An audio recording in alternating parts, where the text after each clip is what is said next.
গর্ভপাত অপারেশন করতে গিয়ে প্রসূতির খাদ্যনালী কেটে ফেলা হলো। যে ঘটনায় এখন ওই প্রসূতির জীবন নিয়ে টানাটানি। চিকিৎসা এমনই গুরুতর গাফিলতির অভিযোগ সিউড়ি সুপার স্পেশালিটি হাসপাতালে। বললাম যে আমাদেরকে রিপোর্ট দেখান, বলছেন রিপোর্ট ভালো, তো রিপোর্টটা দেখান। তখন বেলা 4টের সময় আমাদেরকে রিপোর্ট দিলেন, ভুল রিপোর্ট দিলেন।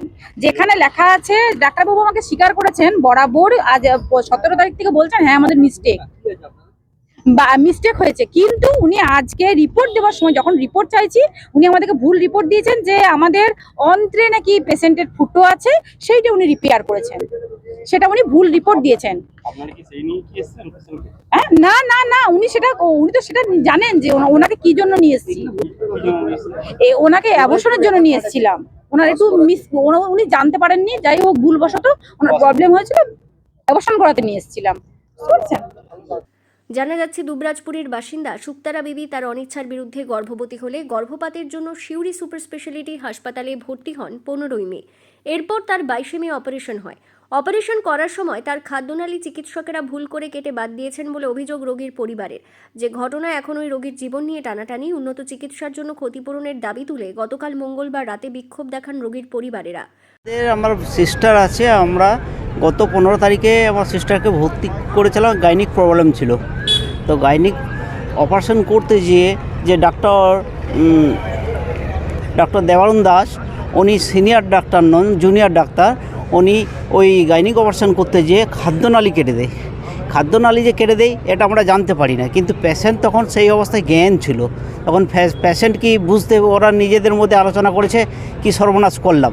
তখন আমাদের অপারেশনের পর যখন আমাদের বাড়ির লোক দেখতে যায়, তখন পেশেন্ট কান্নাকাটি করে বলছে যে আমার যে খাদ্যনালী কেটে দিয়েছে, ডাক্তাররা নিজেদের মধ্যে আলোচনা করছিল, আমি সেটা শুনতে পেয়েছি।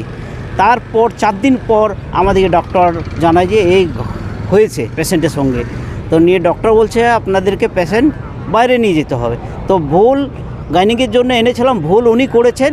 তো আমরা চাই যে উনি যে ভুল করেছেন তার জন্য সমস্ত কিছু যা খরচা হবে আমরা প্রাইভেটে দেখাবো, ওনাকে সেটা বহন করতে হবে।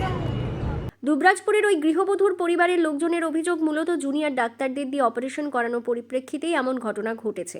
যদিও ঘটনার পরিপ্রেক্ষিতে হাসপাতাল সুপার প্রকাশ চন্দ্রবাগ জানিয়েছেন পুরো বিষয়টি তদন্ত সাপেক্ষ। তাদের তরফ থেকে 6 জনের একটি চিকিৎসক দল গঠন করা হয়েছে। অভিযোগের পরিপ্রেক্ষিতে অবশ্যই তদন্ত করা হবে। তদন্ত সাপেক্ষ এখন তো আমি একটা 6 জন ডাক্তারের, 6 জন সিনিয়র ডাক্তারের টিম তৈরি করেছি আজকে বিকেল শোনা মাত্রই, যেখানে 2 জন গাইনোকোলজিস্ট আছে যিনি ট্রিটিং ডক্টর, এবং সিনিয়র গাইনোকোলজিস্ট 2 জন সার্জন যিনি ট্রিটমেন্ট করেছিলেন, এবং তার সাথে আরেকজন সার্জন, অ্যানাস্থেসিস্ট, একজন সিনিয়র মেডিকেল অফিসার অর্থাৎ মেডিসিনের স্পেশালিস্ট, এবং চেস্ট মেডিসিনের ডাক্তার। রোগীর পরিবারের তরফ থেকে জানানো হয় গর্ভপাত অপারেশন করতে গিয়ে খাদ্যনালী কেটে ফেলার যে ভুল চিকিৎসক করেছেন তা ওই গৃহবধূ নিজেই নিজের কানে শুনতে পেয়েছেন। চিকিৎসকেরা যখন গৃহবধূ অজ্ঞান হয়ে রয়েছে ভেবেছিলেন, তখন তারা বিষয়টি নিয়ে আলোচনা করেন আর সেই কথাই কানে যায় গৃহবধূর। অন্যদিকে এমন ঘটনার পরিপ্রেক্ষিতে বিজেপির বীরভূম সাংগঠনিক জেলার জেলা সভাপতি উদয় শঙ্কর ব্যানার্জি জানিয়েছেন 15 বছরের গাফিলতি 20 দিনে ঠিক করা সম্ভব নয়। তবে তারা যথাসম্ভব চেষ্টা চালাচ্ছেন যাতে দ্রুত স্বাস্থ্য পরিকাঠামো, স্বাস্থ্য পরিষেবা উন্নত থেকে উন্নততর হয়। দেখুন, যে 15 বছরের রাজ্যের যে স্বাস্থ্য বেহাল দশা, সেটা 20 দিনে যাওয়ার নয়।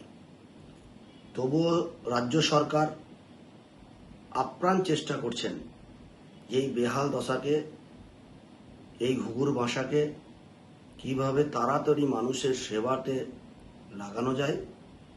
আমাদের সম্মানীয় এমএলএ সাহেবরাও চেষ্টা করছেন।